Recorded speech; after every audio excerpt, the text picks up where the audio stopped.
የሰው ልብ የሚያውቅ የለም። ሰው ምን ሆኖ ሰካራም እንደሆነ በምን ታውቃላችሁ?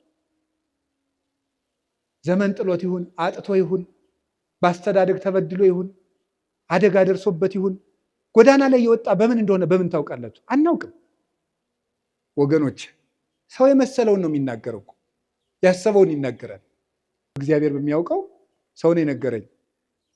አንዲት ልጅ ሰው በኮሜንት ስለሰደባት ራሷን አጠፋች ብሎ ሰው ነግሮኛል ትናንት።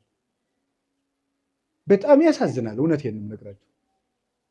እንዴት ክቡር የእግዚአብሔርን ፍጥረት ሰድበን እንገላለን በእውነት ማለት ነው። አሁን እዚህ በኋላ ራሱ እኮ አንማርም። ይገርማቸዋል እኮ ሄደን ሰውን ሽንቁር ማድረግ፣ ሰውን መውጋት፣ ሰውን ማድማት፣ ማመስገን ካልቻላችሁ ዝም በሉ እና በህይወታችሁ ዘመን ከዚች ልጅ ህይወት ተነስቼ የምነግራችሁ እኔ ሃይማኖቷን ምን ይሁን አላውቅም። የምነግራችሁ ግን ስለ ሰው አስተያየት ብላችሁ አትኑሩ። ስለ እግዚአብሔር ብላችሁ ኑሩ። ምክር ከሆነ ተቀበሉት። ሰውን በቃል በጦር ከገደለ በቃል የወጋ ይበልጣል። ሰውን እግዚአብሔር ያሳያችሁ። በጦር እኮ አንድን ሰው ወግቶት ቢሄድ ሮጠን እንነቅለዋለን። በቃል ከወጋው ግን የት አግኝተን እንነቅለዋለን? ያን ውስጥ ነው የሚገባው ቃሉ፣ አይምሮ ውስጥ ነው የሚተከለው። እና በቃላችን ነፍስ ከመግደል እግዚአብሔር ያድነን። አፋችሁን ከርክሙ በሞት ያፈርስ። የተክለ ሃይማኖት ልጆች ከሆን እንታረቅ። ዛሬ ጀምራችሁ ሄዳችሁ ታረቁ። ሰው ልካችሁ የተጣላችሁትን ይቅር ባዮች ሁኑ። ቤታችሁን ይቅርታ አስለምዱት። ህፃናትን ሳይቀር ይቅርታ የመጠየቅ ልምድ በቤታችሁ ገንቡ። ባለትዳሮች ህፃኑን ልጃችሁን የ5 ዓመቱን ልጅ እናንተ ካጠፋችሁ ይቅርታ ማለት አለባችሁ። ነገ ይሄ ልጅ ይቅርታ ይጠይቃል ማለት ነው። ይቅርታን ያውቃል። ባል ከልጆቹ ፊት ሚስቱን ይቅርታ ብሎ ማሳየት አለበት።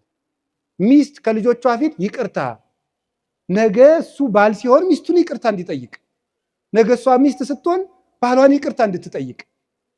ይቅርታን ስላልተማርን ነው አሁን ይሄ ተራራ ልብ ይዘድ ብለን እንደ ዶሮ አውራ ዶሮ ነው እንደዚህ ኩፍስ የሚለው። አውራ ዶሮ ይመስል ልባችንን አሳብጠን ነገ ክርስቶስ ለሚንደው። የእግዚአብሔር ልጅ የሚያደርገን እርቅ ነው። አሁንም ስለ እርቅ ትልቅ ነገር፣ ሰውን መንቀፍ፣ በሰው ቂም መያዝ፣ ወንድምን መጸየፍ እግዚአብሔርን ከኛ ይሰውረዋል። ይገርማቸዋል። ሰውን በልብ ራሱ መታዘብ። አንድ መልአክ የሚገለጥለት አንድ ሰው ነበር። በጣም የተጠቀመ የበቃ ቅዱስ ነው። ደግሞ አንድ አስመሳይ ሰው ነበረ። ያ ሰው ጽድቅ ያደርጋል። የሚያደርግ ግን ሰው ሲያየው ነው። ወይም ጽድቅ የሚያደርገው ሰው እንዲያየው ነው። እና አንድ ቀን ያ መልአክ የሚገለጥለት የበቃው ቅዱስ ያኛው ለሰው ብሎ ጽድቅ የሚያደርገው ሰው ሲመጣ ሲያየው አለ። ምንም አላለ። እንደዚህ ነው ያለው። እንደዚያ ሲል መልአኩ ከፊቱ ተሰወረ። በኋላ ጸልዮ ሲገለጥለት እግዚአብሔር ለምኖ ሲገለጥለት ለምንድን ነው የተሰወርከኝ ሲለው ለምን ባልንጀራህን ትነቅፋለህ? ዛሬ ለሰው ብሎ ጽድቅ ቢሰራ ነገ ለእግዚአብሔር ብሎ መሰራት ይጀምራል። ልጅም እንደ እድሜው ነው የሚያስበው፣ ኃጢአተኛም እንደ አቅሙ ነው የሚያስበው። ማሳደግ ነው እንጂ መወርወር ምን ያደርጋል ነበር ያለው። ስለዚህ የእግዚአብሔር ቤተሰቦች ሰው ምን እንደሆነ ማን ያውቃል? የሰውን ልብ ማን ያውቀዋል? ጥልቅ ነውና ብሏል ነቢዩ ኤርምያስ። የሰውን ልብ የሚያውቅ የለም። ሰው ምን ሆኖ ሰካራም እንደሆነ በምን ታውቃላችሁ? ዘመን ጥሎት ይሁን አጥቶ ይሁን በአስተዳደግ ተበድሎ ይሁን አደጋ ደርሶበት ይሁን ጎዳና ላይ የወጣ በምን እንደሆነ በምን ታውቃላችሁ? አናውቅም። ለማናውቀው ወንጀል እንዴት ፍርድ እንሰጣለን? ምክንያቱን እናውቃለን። እኛ እገሌ ለምን ሰካራም እንደሆነ አናውቅም እኮ። ሰው ወዶ ሌባ ይሆናል ብላችሁ ነው? የሚሆንም ይኖራል። እንዘንለት ገሃነምን ባያውቅ ነው ብለን እንራራለት። እንታረቅ፣ ሰውንም እናስታርቅ። ቁልቁለት ወርደን አቀበት ወጥተን ከዛ ውጭ ሰውን አታስቀይሙ። እንዲሁ በሞቴ እረፍት። እኔ ትናንትና አንድ ሰው ነግሮኛል። ሰው ስለነገረኝ ነው፣ እግዚአብሔር በሚያውቀው ሰው ነው የነገረኝ። አንዲት ልጅ ሰው በኮሜንት ስለሰደባት ራሷን አጠፋች ብሎ ሰው ነግሮኛል ትናንት። በጣም ያሳዝናል። እውነቴን ነው የምነግራችሁ። እንዴት ክቡር የእግዚአብሔርን ፍጥረት ሰድበን እንገላለን? በእውነት ማለት ነው። አሁን እዚህ በኋላ ራሱ እኮ አንማርም። ይገርማቸዋል እኮ ሄደን ሰውን ሽንቁር ማድረግ፣ ሰውን መውጋት፣ ሰውን ማድማት፣ ማመስገን ካልቻላችሁ ዝም በሉ። እኔ እግዚአብሔር ያውቃል፣ ያው እግዚአብሔር ምስክሬ ነው። ልጅቱ ምን ትሆን አላውቃትም፣ አሁንም አላውቃትም። የሚገባ ነገር የምትናገሩት ይሁን የማይገባ ነገር የምትናገሩት ይሁን። ትናንት ነው ከዛ ከስልጠና ስንወጣ አንድ ወንድማችን ነው እንዲህ ብሎ ሞተች እኮ ብሎ ነገረኝ። ይሄ ምንድን ተምራችሁበታል? አሁን የልጅቱን ሞት አንደኛ ክፉ ቃል ቢነገረን መሞት የለብንም ወገኖች። ሰው የመሰለውን ነው የሚናገረው እኮ ያሰበውን ይናገራል፣ የመሰለውን ይናገራል። እግዚአብሔር እስካለልን ድረስ ሰው የጣለውን እግዚአብሔር ያነሳዋል። ሰው የጣለውን እግዚአብሔር ያነሳል። ሰው የጠላውን ሁሉ እግዚአብሔር ያነሳል። እኔ የማየውን አንተ አታይም አይደል ያለው ቅዱስ ጴጥሮስን። ሰው የውጭ ኃጢአትን ያያል፣ እግዚአብሔር የልብ ጽድቅን ያያል፣ ይመለከታል። እና በህይወታችሁ ዘመን ከዚች ልጅ ህይወት ተነስቼ የምነግራችሁ እኔ ሃይማኖቷን ምን ይሁን አላውቅም። የምነግራችሁ ግን ስለ ሰው አስተያየት ብላችሁ አትኑሩ፣ ስለ እግዚአብሔር ብላችሁ ኑሩ። ምክር ከሆነ ተቀበሉት። እንዲያውም አንድ ነገር በዚያው ሰው ሲናገራችሁ ምን ማሰብ እንደሚገባችሁ አንድ የቅዱስ ዮሐንስ አፈወርቅን 3 ንግግሮች ልንገራችሁ። ሰው ክፉ ቃል ሲነገራችሁ ደግሞ ነገም እናንተ እንዳትሞቱ ብዬ ነው። ሰው ክፉ ቃል ሲነገራችሁ ምንድነው ማሰብ ያለባችሁ? 3 ነገር ነው ማሰብ ያለባችሁ። ቅዱስ ዮሐንስ አፈወርቅ ዮሐንስ ወንጌልን ሲተረጉም የተናገረው ነው። አንደኛው ያለብህን ስህተት ከሆነ የሚናገርህ አትጥላው፣ መስታወት ሆኖሃልና ነው። አትጥላው፣ ሄድና አስተካክል። መስታወት አሁን እዚህ ላይ እንደው አንዳንድ ጊዜ እንደው እስቲ ገብስ ቆሎ በልተን በተልባ ወጥ በልተን ጥርሳችን ላይ ልጥፍ ብሎ ገብሱ መስታወት ስናይ እንደው ገብሱ ጥርሳችን ላይ ብታዩት አፈር ያባህንት መስታወት እንደው ብለ ተሰብሩታላችሁ? አሰብሩትም እንዴ? ታነሳላችሁ ጉድፋችሁን ማለት ነው። ክፉ ቃል የሚናገርህን ሰው ልክ እንደዚያ መስታወት ይኸው በቃ ቀለል አድርገህ እንደዚያ መስታወት ጉድፍህን አንሳ እንጂ ወደ ውስጥ ወስደህ አትጎዳበት፣ አታምሰልስለው፣ ራስህን ይበት። አንዱ እሱ ነው። ሁለተኛ እሳ ደግሞ እያለህ የለህም የሚል ከሆነ ደግሞ ስቀተው። ለምሳሌ ይላል ቅዱስ ዮሐንስ አፈወርቅ እውቀት እያለህ ደንቆሮ ካለ ሳቅበት ነው። ያለህን ነገር የለህም ብሎ ከሆነ የሚሰድብ ደግሞ ስቀህበት ሂድ። ምንድን ነው ይላል። ለምሳሌ አንድ ድሃ መጥቶ ይላል ቅዱስ ዮሐንስ አፈወርቅ አንድ ድሃ መጥቶ አንዱን ባለጸጋ አንተ እኮ የዕለት ራት የሌለም ድሃ ነህ ቢለው ሀብቴን አታውቅ አይደል ብሎት ነው የሚሄደው ወይስ ይናደዳል ነው? አንድ ባለጸጋ ነበሩ፣ ስማቸውን አልጠቅስም እና የሆኑ ሰዎች ተሰብስበው እንደወሰው ልጅ ያወጡ ይሆን አላቸዋል። እኔም አውቃቸዋለሁ። እና ሰው ልጅ ያወጡ ይሆን ሲሏቸው ምን ቢሉ ጥሩ ነው? እገሌ የማን ልጅ ሆነና። የትኛውን ነው እንደዛ የሚሉት? አንዱን ሀብታም ልጃቸውን አለ የተባለውን ማለት ነው። ሰው ልጅ ያወጡ ይሆን ብሏቸዋል። እገሌ የማን ልጅ ሆነና። ስለዚህ አልከፋቸውም ማለት ነው አለኝ ብለው ስለሚያስቡ። ስለዚህ አንድ ሰው ያላችሁ ነገር አንተ ደንቆሮ፣ አንተ ደደብ ምን ያናድዳችኋል ታዲያ? ያለህን እውቀት ራስህ ታውቀው የለን? ኧረ እባክህ ከፈለክና ወረቀቴና ላሳየህ ማስተርስ የት እንደተመረኩ ምን አለፋ። በተግባር ይገለጣል።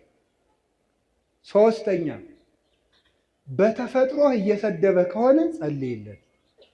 ምክንያቱሳ ወንድሙን ደንቆሮ ብሎ የሚሰድብ በገሃነም ይፈረድበታል ይላል። ተፈጥሯዊ ጉዳዩን አንተ ዕውር፣ አንተ ደርጋማ፣ አንተ አንካሳ፣ አንተ ምናምንቴ ብሎ የተፈጥሮ ስጦታውን አንስቶ የሚሳደብ ሰው በየት ይፈረድበታል? በገሃነም።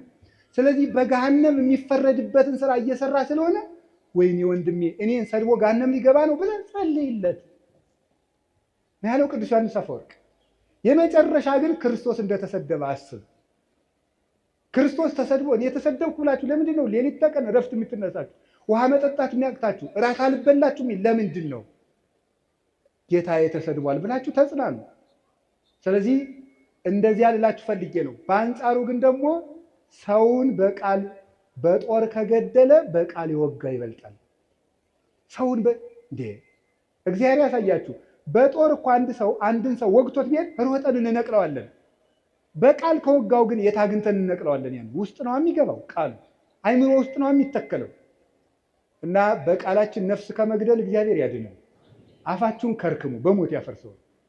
እንዲያውም ልንገራችሁ፣ ስንመጻደቅ እኛ የምንፈርድባቸው ወንበዴዎች ቀድመውን መንግስተ ሰማያት ሊገቡ ይችላሉ። እኛ የምንሰድባቸው ይሄ ገሌሌ እንዲህ ያለ ነው እንዲህ ያለ ነው የምንላቸው፣ ጸልዩለት።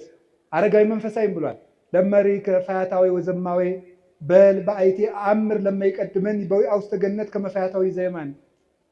ሌባ ወንበዴ ብታይ ይሄ ሰውዬ፣ ዘማዊ ብታይ ይሄ ሰውዬ እኔን ቀድሞኝ መንግስተ ሰማያት ይገባ እንደው ምን አውቃለሁ እያልክ ለፍ። እንደ ፈያታዊ ዘየማን ቀድሞኝ ይገባ እንደው ምን አውቃለሁ እያልክ ለፍ እንጂ አቤቴ ዘፋኝ፣ አቤቴ ሌባ፣ አቤቴ ዘማዊ፣ አቤቴ ሰካራም አትበል። አንተን ይቀድምህ እንደሆነ አታውቅም ነው። ቅዱስ ኤፍሬም አንዲት ሴት ለነገስታቱ ስትዘፍን አያት እና እየዘፈነች ነገስታቱ ደስ ብሏቸው ጠጅ እየጠጡ ያይና አልፎ ሲሄድ አለቀሰ። ምን ሆነ ነው የምታለቅስ ቢሉት በሁለት ነገር አለቅሳለሁ። በምንድን? የመጀመሪያው ይቺ ሴት እነዚህን ነገስታት የምታስደስተውን ያህል ፈጣሪዬን አለማስደሰት፣ እሷ ለምድር ንጉስ እንዲህ ስትለፋ እኔ ለሰማይ ንጉስ አለመልፋት። ሁለተኛ ነፍሷን አይቼ አሳዝናኝ። ሰውን ብትችሉ ካለበት አውጡት፣ ካልሆነ ግን ባለበት ላይ ሸክም አትጨምሩበት። ብትችሉ ካለበት ጉድጓድ አውጡት።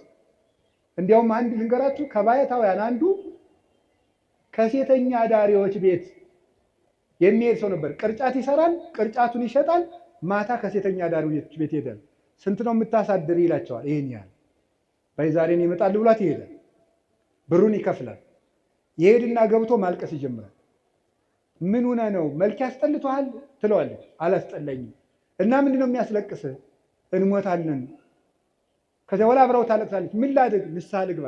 ያችን ለንስሐ አባት ይሰጣና እሱ ደግሞ በበነገው ቅርጫት ይሰራል። እንዲሁ አንድ የመጽሐፍ መምህር ደግሞ ነበሩ። እሳቸው ደግሞ ምን አደረጉ ይባላል? ሴተኛ አዳሪዎች ጋር እየሄዱ የወር ደመወዛቸው ጥቂት ስለሆኑ የመጽሐፍ መምህር ናቸው። ጥቂት ስለሆነች ልጄ ስንት ነው የምታሳድሪ? በአንድ ቀን ይሄን ነው። ቢያንስ የሰንበት ነፍስሽ ትረፍ፣ የሰንበቱን እኔ ልክፈልሽ ይሉ ነበር ይባላል። ጉድጓድ ውስጥ ያለን ሰው ወዶ የገባበት ስላልሆነ ከሆነልን ሄደን እናውጣው፣ ካልሆነ እንጸልይለት። እየወጋን ግን ሰው መግደል የለብንም። ዲያብሎስ የሚገድለው አይበቃም እንዴ? እና ክርስቶስ ተስፋችሁ ነው። ምንም ተስፋ ብትቆርጡ ደግሞ ራሳችሁን አታጥፉ። እንግዲህ ያችን የሞተችውን እህታችን ባናውቃትም እግዚአብሔር በቸርነት ዓይኑ ይመልከታት። የቅዱሳን አምላክ ይማራል። እንደዚህ ካልን ልላችሁ የፈለግኩት ነገር እርቅ ትልቅ ነገር ነው። ጠብ ደግሞ ክፉ ነው። በቃል ሰውን አትውጉ። ብፁዓን ገባርያነ ሰላም፣ ሰውን የሚያስታርቁ ሰዎች ንዑዳን ክቡራን ናቸው። አንድም ብለው አባቶቻችን ራሳቸውን በንስሐ የሚያስታርቁ ንዑዳን ክቡራን ናቸው። የሚያስታርቁ ማለት ራሳቸውን በንስሐ ከእግዚአብሔር ጋር የሚያስታርቁ። ይሄ ባለ 50 ሰማይና ምድር ታርቀውበታል። አሁንም ንስሐ ግቡ። በባለ 50 ንስሐ የለም የተባለው ስግደት አይሰጣችሁም ነው እንጂ አትናዘዙም አልተባለም። እሾህ ወግቶኝ አሁን ባለ 50 ነው በሰኔ እነቅልልሃለሁ ይባላል እንዴ? እንዴ እሾህ አይደለም እንዴ? ኃጢአት ምንድን ነው? እሾህ ነው። ነፍሴን እየወጋት አይደለም እንዴ? እና እሱን በሰኔ እነቅልልሃለሁ ልባል ነው እየወጋኝ? አሁኑኑ ሄዳችሁ ታረቁ፣ ከእግዚአብሔር ጋር እንታረቅ። ኢትዮጵያ ምን ያስፈልጋታል ብትሉኝ፣ ከእግዚአብሔር ጋር መታረቅ። ኢትዮጵያ የሚያዋጣት እጇን ወደ እግዚአብሔር መዘርጋት። ከእግዚአብሔር ጋር ከታረቅን እግዚአብሔር ለግፈኞች ልብ ይሰጣል። እግዚአብሔር ክፉ ልብን ይመልሳል። ደም አፍሳሾችን እጃቸውን ይሰበስባል። አይምሯቸውን ያስተካክለዋል። ክፉ ምክራቸውን ወደ በጎ ይለውጣል። እኛ ከእግዚአብሔር ጋር ግን አንታረቅ። ካልታረቅን ታዲያ ምን እናገኛለን? አንታረቅና እንለምነው ምን ይገኛል? ምንም። ስለዚህ የእግዚአብሔር ቤተሰቦች ሕዝብ ሲከፋ እንደ ጨንገር ክፉ ሰዎችን ይጠቀማል እግዚአብሔር ይባላል። አሁን ከእግዚአብሔር ጋር ለመታረቅ ራሳችንን ወደ እግዚአብሔር እንመልስ። በማንም ላይ አንፍረድ። በማንም ላይ የመፍረድ ኃጢአትን እናቁም። ተያይዟችኋል። እናንተም እናቶቼ እንዲሁ ቁጭ ብላችሁ በሚዲያ መነኩሴ ስትሳደቡ፣ ቄስ ስትሳደቡ፣ ጳጳስ ስትሳደቡ። እኔ ለምሳሌ አሁን ዓርብ ጠዋት እንጀራ ስበላ ታዩኝ ይሆናል። እሷም ቪዲዮ ታነሱና ተመልከት፣ አባ ገብረ ኪዳን ተመልከት፣ ዓርብ ቀን ምን እንደሚያደርግ ተመልከት፣ ጉዳችንን እንስማው። እንዲያው አንደኛ እንዲያው ብትምሩን ምን አለ አንዳንድ ቀን። ኧረ በስመ አብ ወወልድ ወመንፈስ ቅዱስ። እናንተ 100 ኃጢአት ሰርቼ ብላችሁ ስትናዘዙ ውጣ አንተ ሌባ ብለናችኋል? ለራስ ሲቆርሱ አሉ አያሳንሱ እኮ ነው። አንደኛ ብትምሩን ምን አለ፣ ተያይዘን ከምንጠፋፋ ተያይዘን ብንጸድቅ አይሻልም? እውነቴን ነው። አባ ገሌ ንስሐ ይግቡ ብላችሁ በግል ብትነግሩን ሸጋ ነው። አንድ እሱ ነው። ሁለተኛ ደግሞ ሰውየው ዓርብ ቀን ለምን ማለዳ እንደበላ አታውቅም፣ በሽታ ኑሮበት ቢሆንስ? ሶስተኛሳ ሰውየው በልቶ ሄዶ ንስሐ ገብቶ ከእግዚአብሔር ጋር ታርቆ ሁሉ አንተ እንደ ውሻ ወር ሙሉ ከእሱ ኃጢአት ጋር ነህ። ሰውየው ግን ታርቆ ጨርሶ ሊሆን ይችላል ከእግዚአብሔር ጋር። በጣም በጣም እኔ የምነግራቸው አሳፋሪ የሚያሰኝን ይሄ ነው። ራሳችንን ከእግዚአብሔር ጋር እናስታርቅ። እንመወቃቀሱን እንተወው። ሲኖዶሱ ነው፣ ቄሶቹ ናቸው፣ መነኮሳት ናቸው፣ ጥሩ አባታትን ዝም ብለን እንታረቅ። ግድ የላችሁ። አዎ እኛም እያጠፋን ነው። ጥሩ አባት አልሆናችሁም፣ ግን አብረን እናዲያ እግዚአብሔር ጋር እንታረቅ። ለእኛም ጸልዩልን፣ ለምኑልን። ጥሩ ሰው ካልሆንለት እንዴ እኔ እንደው እውነት ለመናገር እንዴ አፄ ቴዎድሮስ ሲያስቀድሱ አሉት የተባለ አንድ ነገር አለና ሲያስቀድሱ ዲያቆኑ ጳውሎስን ትቶ ምን አነበባሉ? ኢዮብን። ቅዳሴ ላይ ኢዮብ አይነበብም። እንግዲህ እግዚአብሔር ያሳያችሁ ማለት ነው። እና መርጦ ተዘጋጅቶባታል። ያው አፄ ቴዎድሮስ ቄስ ሲጨቁኑ አልነበረም? እና ምን አደረገ? አነግስ ብእሴ መደሎ የሚለውን ያነባል። ጨካኝ ንጉሥ አነግሳለሁ ብሏል እግዚአብሔር የሚለውን ነው የሚያነበው ማለት ነው። እሳቸው እያስቀደሱ ነው ማለት ነው። ጨካኝ ንጉሥ አነግሳለሁ ብሏል እግዚአብሔር ይላል እና ዝም ብለውታል። አልሰሙኝም መስሎት መልሶ አነግስ ብእሴ መደሎ ይላል። ዝም። ሶስተኛም አነግስ ብእሴ መደሎ አይ በይንተ ከህዝብ የሚለውን ጨምረው ስለ ህዝቡ ክፋት የሚለውን ጨምረው አለ። ስለ ህዝቡ ክፋት የሚለውን ጨምረው እስኪ በሉ ሁላችሁ ስለ ህዝቡ ክፋት የሚለውን ጨምረው ነው። ስለዚህ የእግዚአብሔር ቤተሰቦች እንደው እንደ ጦር ጉሮሮ እንደ ፈረስ ጆሮ ተካክለን በድለናል። ማንም ሰው እኔም ጨምሮ ያው እግዚአብሔር ያውቃል። እንደው ለትትና ማለት ሁላችንም በድለናል። እግዚአብሔርን ይቅር በለን እንበል። ይልቁን እንታረቅ። ራሳችንን አሁን ከዛሬ ጀምራችሁ ንስሐ አባት የሌላችሁ ንስሐ አባት ያዙ። ፈልጋችሁ ከእግዚአብሔር ጋር እንታረቅ። ከዚያሳ ከወንድማችን ጋር እንታረቅ። የምታየውን ሰው ሳትወድ የማታየውን እግዚአብሔር የት አይተህ ተወደዋለህ ይላል ዮሐንስ ሲራክ ሲናገር። እግዚአብሔርን የት ታውቀዋለህ? ከእግዚአብሔር ጋር እንታረቅ፣ ከወንድማችን ጋር እንታረቅ። ደግሞ ምን ይላሉ አባቶቻችን መልሰው ሲተረጉሙት? ሰውን ከእግዚአብሔር ጋር እንዳይጣላ የሚያስታርቁ ብፁዓን ናቸው ይላሉ። ከእግዚአብሔር ጋር እንዳይጣላ የሚያስታርቁ ማለት ገንዘብ አጥቶ ሌባ ከሆነ በዚች ነግድና አትስረቅ ብለው ከእግዚአብሔር ጋር ያስታርቁታል። አያችሁ፣ በንስሐ ብቻ እኮ አይደለም። አጥቶ ሌባ የሆነውን እንካ በዚች ስራ ከዚህ በኋላ ሌባ አትሁን ስትለው ከእግዚአብሔር ጋር ታስታርቀዋለህ። ልክ እንደ ንስሐ አባት ሆንከው እኮ ማለት ነው። ንስሐ አባትነትን አተኩ። ከእግዚአብሔር ጋር የሚያስታርቅ ቄስም ብዙ ነው። ሰውን ከእግዚአብሔር ጋር የሚያስታርቅ ቄስ ብዙ ነው። ፈራጅ አትሁኑ፣ ቄስ አትጥሩ። እኔም አምላክን ቄስ አትጥሩ፣ ጥሩ አይደለም። እንደው ቄስ አትጥሩ። አያሳዝኗችሁም? እንደ እውነቴን ነው። 50 ዓመት 40 ዓመት መከራቸውን ጥረው ግረው ውሻ እየጮህባቸው ተምረው ሰዓታት ቁመው አድረው ማህሌት ቁመው አድረው መጥተው ከእናንተ እንደው አንድ ቀን እንጀራ በሉ ብላችሁ ታማላችሁ? ይኸው ቄሱ ሲጎርስ ይኸው እንትን ሲል በቲክቶክ እያወጣችሁ በፊት ምን ጉድ ናችሁ? እንደው እውነቴን ነው ማምላክ። የሰው ገመና እያወጣችሁ የእናንተን ገመና የሚያወጣ ይጥልባችኋል። እንዴት የሚበላን ሰው ቀርጾ ሰው እንዲህ በፍጹም ነውር ነው። ከኦርቶዶክስ አይጠበቅም። ሲለፋ ያደረ ቄስ ቢበላስ ነውር አይደለም እንዴ? ነውር እኮ ነው። ሰው በሆድ ይፈረድበታል። ደሞስ የምትመጻደቁ ለምንድን ነው? እግዚአብሔር ለጅብ የሚሰጠውን እንጀራ ለቄስ መስጠት አቅቶት መሰላችሁ? ትጸድቁ እንደሆነ ብሎ ነው እንጂ አህያን አብልቶ የሚያሰድር አምላክ፣ እባብን የሚመግብ አምላክ፣ ስቦ ውዱ ዘሳረረ ሁሉ ዓለም ባህቲ ቃል ብለው የሚጮሁለትን ወፎቹን እንዴት ይተዋቸዋል? ይሄ አለማወቅ። ባይሆን የቄሱ አንዳንድ ችግር አለ፣ ከዚህ ያሉት አይደሉም እንጂ አይ የቄሱ አንዳንድ ችግር በተለይ አሉ ነው። እንግዲህ ይህም አሉ አዲስ አበባ ምን ተይዟል አሉ። አይመከራይ ምንድን ነው? ግብረ ሰላም እናብላችሁ ሲባል የምግቡን አይነት ማጣራት ተገቢ አይደለም። አልዘረዝረውም። ይሄን የነገሩኝ አንድ እናት ናቸው። የዛሬ 4 ዓመት አዲሱ ሚካኤል አግኝተው እናንተ ቀዝቃዛ ውሃ የሰጠ መንግስተ ሰማያትን ይወርሳል ብላችሁ ታስተምራላችሁ። አሁን በባለ 50 ቄሶችን ቀዝቃዛ ውሃ ቀድቼ ብጠራቸው ይመጣሉ ወይ አሉኝ። እናት አይገርማችሁ? እነዚህ ይመጣሉ።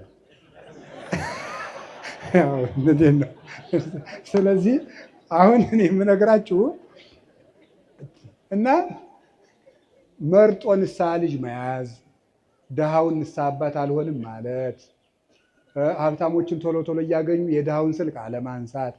እንዲያው ድንገት ከተፈጠረ ሜቢ ነው። ድንገት ከተፈጠረ ነው። እስካሁን አያረጉትም።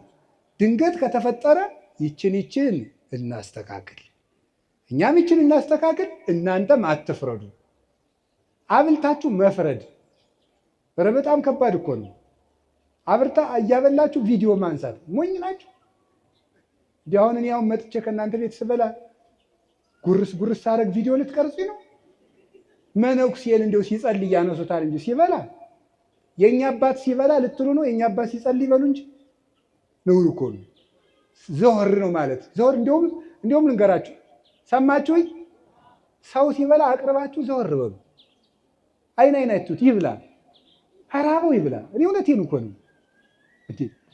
እግዚአብሔር አብርሃምን ለማብላት ከሰማይ እንደወረደ አላያችሁ? አብርሃም እንዲበላ ብሎ እግዚአብሔር እየበላ እያጣበቀ እየጎረሰ እየመሰለ አብርሃም እግዚአብሔር ከበላማ እያለ እንዲበላ አብርሃም እንዲበላ። እኔ ካስተማሩኝ መምህሮቼ አንዱ ያየዋቸው ስማቸውን ስለማይፈልጉ ውዳሴ ከንቱ እንዳይሆንባቸው አልጠቅስም። አንድ ቦታ ሄደን ይጨመር እንጀራ አሉ። የንታ ምነካቸው ብለን እኛ ደግሞ ይጨመር አረ በቃን ስንል አይን ያልበቃኝም ጨምሩ ብሎ ተጨመረ። ከተጨመረ በኋላ ለካ ሌላው ሆድ እንደቀረው አይተው ነው እንዲበላ ብለው። እሳቸው ግን አልበሉ። ሰውን እንደዚህ አድርጎ ነው እንጂ ማሳደግ። ኦርቶዶክሳውያን እኮ ልክ አለን። ኦርቶዶክሳውያን ወርቆች ነን። ብናለቅስ ያምርብናል። ልቅሷችን ውብ ነው። ሰርጋችን ውብ ነው። ክርስትናችን የሰማይ ነው። ይሄንን እንደ ፈሪሳውያን መመጻደቁን እንትወው። ስለዚህ የእግዚአብሔር ቤተሰቦች ከካህናት ጋር አትጣሉ፣ ራሳችሁን ከእግዚአብሔር ጋር አስታርቁ። እንታረቅ። ቄስን ከእግዚአብሔር ጋር ሰውን ከእግዚአብሔር ጋር የሚያስታርቅ ቄስማ ብዙ ነው እንጂ ማምለክ 3 ክንድ ከስንዝር ቁመት ያለው ሰውዬ ጸልዮ ለምኖ ከፈጣሪው ጋር የሚያስታርቅ ከኢየሱስ ክርስቶስ ጋር የሚያገናኝ የክርስቶስን ስጋ በእጆቹ የሚፈትት ቡሩክ እኮ ነው። አሁን ይህንን ቄስ ብፁዕ ነው ብለው ተርጉሞታል። የንስሐ አባት ብፁዕ ነው፣ ሰውን ካስታረቀ ነው። ታዲያ ንስሐ ልጆቹን ከእግዚአብሔር ጋር ካስታረቀ አንድም ብለው ኃይለ ቃልን ከኃይለ ቃል የሚያስታርቁ መምህራን ብፁዓን ናቸው ይላል ቅዱስ ቄርሎስ ሲተረጉሙ። የተጣላ መጽሐፍ ቅዱስን የሚያስታርቁ ተጣልቶ የሚታያቸውን የመጽሐፍ ቅዱስ ኃይለ ቃል የሚያስታርቁ ብፁዓን ናቸው ይላል። ስለዚህ የእግዚአብሔር ቤተሰቦች የእግዚአብሔር ልጆች የሚባሉት ይሄን እርቅ የሚያደርጉ ናቸው። ብዙ ስለ እግዚአብሔር ልጅነት ላስተምር የፈለግኩት ብዙ ነበር። ይበቃኛል። በባለ 50 እስከ 6 ሰዓት ላጾማችሁ አልፈልግም። ስለዚህ መድኃኔዓለም የሚታረቅ ልብ ይስጠን። ታርቀን ደግሞ እሱ ይታረቀን፣ ይቅር ይበለን፣ በቃ ይበለን። መድኃኔዓለም ስለ ቅዱስ ተክለ ሃይማኖት ብሎ በኢትዮጵያ የሚፈሰውን የደም ጎርፍ ያቁምልን፣ ሰላም ያሳየን፣ የሰላም ብርሃን ይላክልን። በተዘጋ ቤት ላሉ ደቀ መዛሙርቱ የትንሣኤውን ብርሃንና ሰላም የሰጠ ጌታ ለሀገራችንም የፍቅር፣ የሰላም፣ የአንድነት ብርሃን ይላክልን። ስብሐት ለእግዚአብሔር። ይቆየ